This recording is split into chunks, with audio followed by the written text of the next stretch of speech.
Makinig ho kayo yung mga survey firm, yung mga nagsasagawa ng survey dito po sa ating bansa. Lalo na ho, di ba, yung mga trust rating na yan, performance rating, yung mga nagsasabi na ito, keso maraming mga Pilipino ang pabor para harapin ni VP Sara Duterte ang impeachment na nakapending dyan po sa Senado. Ito, makinig ho kayo. Nako, meron pong babala. Ito pong si Senator Rodante Marcoleta sa lahat po ng mga nagsusurvey na kung hindi nyo po tatantanan at patuloy na paglalabas ng mga survey na yan, na ang sabi ho niya ay mali naman, nako, paimbestigahan po kayo sa Senado. At dahil sa isa po sa mga napapabalita na hahawakan pong komite ni Senator Marcoleta ay ang Senate Blue Ribbon Committee. Nako, na makapangyarihan pong komite na yan, ha? Kahit na wala hong mag-file ng resolusyon at reklamo, kusa ho niya, pwede ho siya magsagawa ng investigasyon. Kasi po, nairita na po itong si Senator Marcoleta dito ho sa mga lumalabas ho na mga kung ano-ano mga survey na ayon po sa senador. Nako, hindi po dapat niyang paniwalaan kasi si Senator Marcoleta mismo ang saksing buhay na noong panahon po ng kampanya ng eleksyon, sa mga survey ay pang 32 siya, no? 32 hanggang 22 lang ho, di ba? Yung kanyang, yung rating ho sa survey niyan. Pero anong nangyari? Alam niyo ho, yung tunay na survey na binabanggit ho natin, di ba? Yung mismong araw ng eleksyon, nanalo ho. So kung ating pinagbasihan, yung mga survey na yan, ay, di ba? Wala ho, maling-mali ho talaga, mga kababayan, no? Puro kapalpakan. Kaya ito may panibagong survey na lumabas, sinasabi 66%. Itong SWS survey, at ito po'y binayaran o kinumisyon. Kinumisyon po ito ng Stratbase. Ayun ho. At ang sabi po, mga kababayan, ay marami raw ho ng mga Pilipino, mayorya, na gusto raw po na harapin ni VP Sara Duterte ito hong kasong impeachment na kanyang kinakaharap. Ito, pakinggan ho natin. At nako, yari ho kayo kay Senator Marcoleta. Ito, pakinggan ho natin ang kanyang pahayag. May lumabas sa survey na marami daw pong Pilipino ang nagsasabing gusto nilang marinig ang paliwanag ni VP Inday Sara sa impeachment complaint. Sabi ng survey? Yes po. Meron mo palang naniniwala sa survey, Jen? Ako number 32 ako sa survey. Ha? Hindi ba pinag-usapan na natin? Kayo pong mga survey companies, you will do well in doing surveys on Philippine products. Yung ginawa ko ng example ito. Ito talagang magagawa nila ito. And I think they have competence to do it. Magsimula tayo sa bagong isda. Merong bagong munamon na pinoproduce sa Pangasinan. Pangasinan yan. Sarap niyan. May bagong balayan sa Batangas. Opo. Merong bagong napada sa La Union. Ayan, ako. Mag-survey kayong lahat kung sino yung mas gustong kainin ng Pilipino dito sa tatlong bagong. Anong klase ng bagong? Yan na lang kayo. Pero para pagkialaman pa ninyo kung ano yung naisip ng tao, political matters, wala na pong naniniwala sa inyo. Number 32 po ako. Ipinamukha po ninyo sa mga botante natin na hindi ako lalagpas sa 22. Ito yung bracket ko eh. From 32 hanggang 22 lang ako. Hindi po ba ganun ang ginawa nyo? Mawalang galang na po sa inyo. Kayo po mga dakilang gumagawa ng survey, wala na pong naniniwala sa inyo. At kapag ka po ipinilit ninyo, baka magkita tayo sa Blue Ribbon Committee. Huwag po ninyong ipipilit ang isang bagay na hindi na pinaniniwalaan ng tao. Yan lang ang masasabi ko sa inyo. Mabigat nga yan, sana, no? Nako, delikado. Yung mga survey firm, kapag ipinilit nyo yung mga survey na yan, ang sabi po ni Senator Marcoleta ay baka magkita tayo sa Blue Ribbon. Kasi, di ba, inaasahan na si Senator Rodante Marcoleta ang magiging chairman ng Senate Blue Ribbon Committee. Nako, pwedeng imbestigahan. Ang pinakamainam ho gawin ngayon ng mga nagsusurvey, ano ba yung mga nagsusurvey niyan? SWS, o Social Weather Stations, Pulse Asia, ito hong Okta Research. Tako, yung Okta Research, grabe ho, talagang laging parang paboro sa administrasyon. So, lahat po ng mga nagsusurvey niyan, sabi po ni Senator Marcoleta, tigilan nyo na yung mga issue ng kung ano ng mga politika. Ang isurvey nyo na lang yung bagoong isda. Yun ho. At yung mga produkto ho ng mga Pilipino at isa ehemplo diyan yung bagoong isda, kung sino ang mas gusto nakainin, ikonsumo ng mga Pilipino. Pero dito po sa issue ng politika, mga kababayan, wag na po. Kasi base po sa huling survey, mga kababayan, ay ang sabi po, SWS survey, ang dami raw po ng mga Pilipino ang pabor na harapin ni VP Sara Duterte itong survey o isang impeachment trial. Kaya naman, ito ho ang madalas na ginagamit po na basihan na mga pro-impeachment o anti-Duterte. Di po ba? At ang sabi ho nila, hindi, ang taong bayan na nagsabi. Laging ganun ho ang termino, yung naratibo nila ay ang sinasabi, nako, gusto na dapat dapat talagang maimbestigahan at maituloy ang impeachment ni VP Sara Duterte diyan po sa Senado kasi may mga posibilidad ho na yan po ay hindi matuloy kasi kini-question po ang jurisdiction di po ba?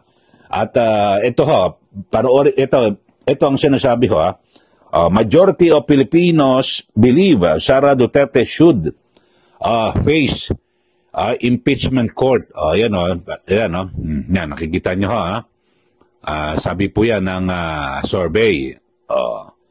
Ayan, panoorin nyo. Basahin nyo ho, mga kababayan. Sa inquirer.net yan. Okay. So, nakalagay ho rito, ito ho, ang sabi po, ay majority 66%. Ang sinasabi ng mga kababayan ay 66% na mga Pilipino ang di umano ay pabor na dapat po ay harapin ni VP Sara Duterte yung kanyang kinakaharap na impeachment. Kaya may pahayag naman si VP Sara, yung kanyang opisina na hindi, lagi namang handa at handang harapin ng Vice Presidente yung mga kasong kinakaharap niya. Ito majority or 66% of Filipinos believe that Vice President Sara Duterte should face the impeachment court to formally address charges against her. Ito raw po ang resulta ng survey ng Social Weather Stations o SWS. At ito hong SWS survey na ito ay commissioned by, ibig sabihin, kinumission, binayaran ho ito ng Strat-based group. Alam niyo itong Strat-based group talaga ito. Alam niyo naman ito, anti-Duterte ho ito. At, pero maka-Amerikano ho. Diba? Base ho sa mga ginagawa nila mga pag-aaral, kitang-kita mo naman yung leaning, yung kanilang pabor sa bawat mga issue. Kaya pag may mga survey na lumalabas tapos commissioned by Strat-based, nako, delikado ho yan, kababayan. So sabi ho rito sa survey, 66% na sa mga respondent ay dapat daw harapin ng Vice Presidente ang impeachment, samantalang 19% lamang ang tumututol at 15% ay undecided. So, yun ho, mga kababayan, parang ang pinalilitaw ho rito sa survey, maraming mga Pilipino ang mga pabor sa impeachment. Kaya dapat na ituloy at magmadali na po yung mga senador na agad na aksyonan yung kasong impeachment na yan. So, yun po kasi pinamumukha rito Kaya may mga survey para yung mga senador ma-impluwensyahan na, nako, gusto pala ng mga Pilipino na mayorya ng mga nagsabi na dapat ay ituloy itong impeachment, kaya dapat madaliin natin. Sabi po ni Senator Marcoleta, hindi na po panipaniwala yung mga survey na yan. Kaya yung mga nagsusurvey, tantanan nyo na ho yan na huwag na ho kayo mag-survey. Lalo na po sa mga issue sa politika.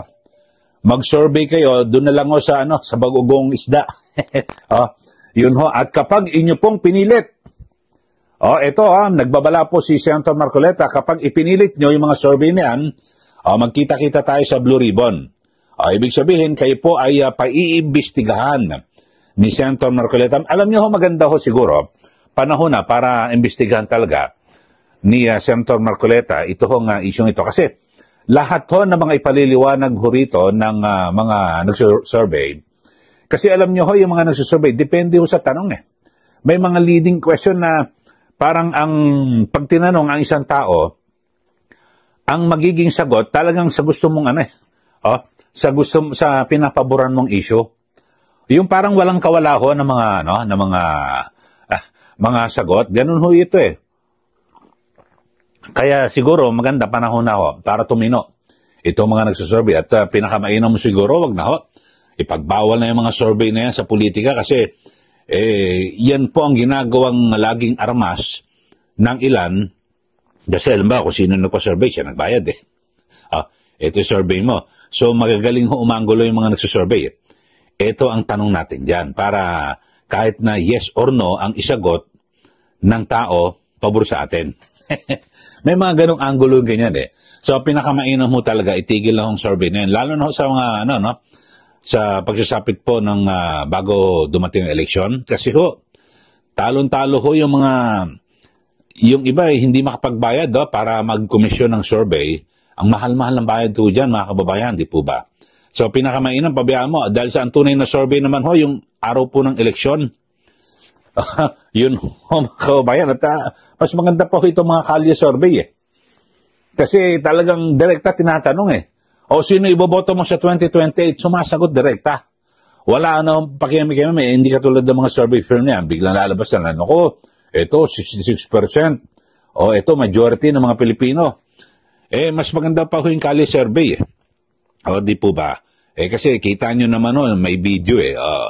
Pati yung reaksyon ng ating kababayan, di po ba? So yan ho. Sa mga survey firm tantanan nyo na ho yung issue sa politika. At kasi hindi raw ho kayo kapanipaniwala, sabi po ni Senator Marcoleta. At siya mismo ay saksing buhay. Birin nyo naman 32, tapos base sa mga survey, hanggang 22 lang ho siya. 12 ang kukunin eh. Di ba, sa senador? Pero ano ang lumabas?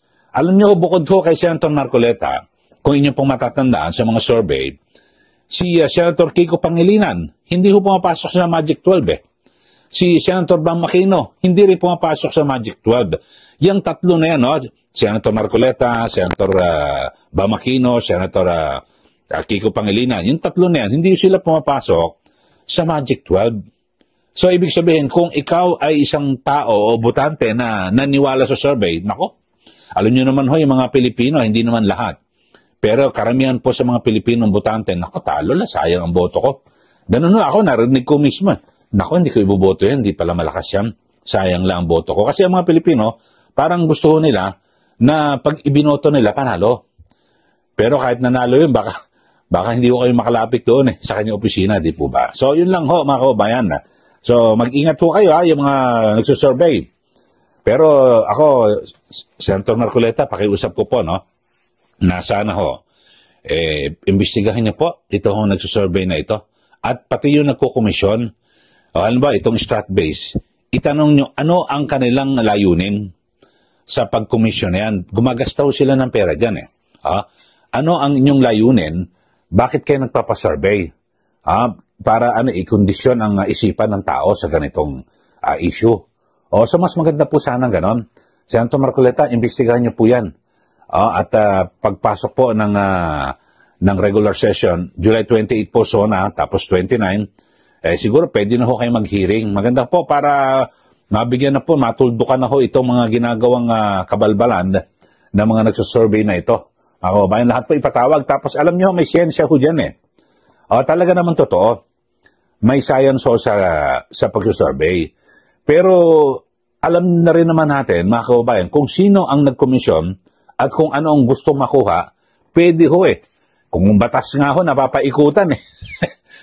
Batas nga ho na napapaikutan, ito pa ang pagsusurvey na may science. Maganda ho, may sistema ho dyan eh. Pero pwede rin paikutan. Yun lang ho. Okay ho, sa ating mga kababayan, paburo ba kayo na paimbestigahan ni Senator Marcoleta ito hong mga nagsusurvey na ito? Para matuldukan na ho yung kalokohan nila. At yung ginagawa, mind conditioning. Kinukondisyon nila isip ng tao sa mga ganito. Nako, ito na yan. Ganyan, kinukondisyon nila ang tao na dapat matuloy impeachment kasi pabor ang mga mayoryang Pilipino na dapat harapin ni VP Sara yung impeachment. Ang issue ho rito, biro mo, Supreme Court, kumilos na ho. Humihingi ng mga dagdag na impormasyon sa mababang kapulungan ng Kongreso at maging sa Senado at lalo na ho sa House of Representatives. Ano ang ginawa nyo sa 3 naunang impeachment complaint? Kasi pang-4 ho ang nailusot ho sa Senado So, yun ho.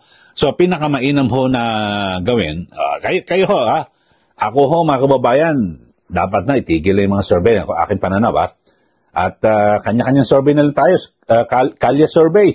Marami na ho ng mga sa social media na nagsusurvey. Kalye survey na lang ho, pati yung traditional or yung mga vlogger, magkanya-kanya na lang ho. At least doon, diretso.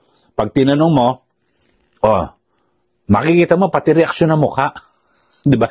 Na talagang kung sino yung gusto niyang kandidato. Yun na lang po. Pakiusap ko po, tama ho ang sinasabi ng Senator Marcoleta. Yung mga nagsusurvey ho ngayon, isurvey nyo na lang ho kung ano yung mga produkto ng Pilipinas. Tulad ho ng bagoong isda. Yan na lang ho siguro at hindi na ho natin pagtatalunan.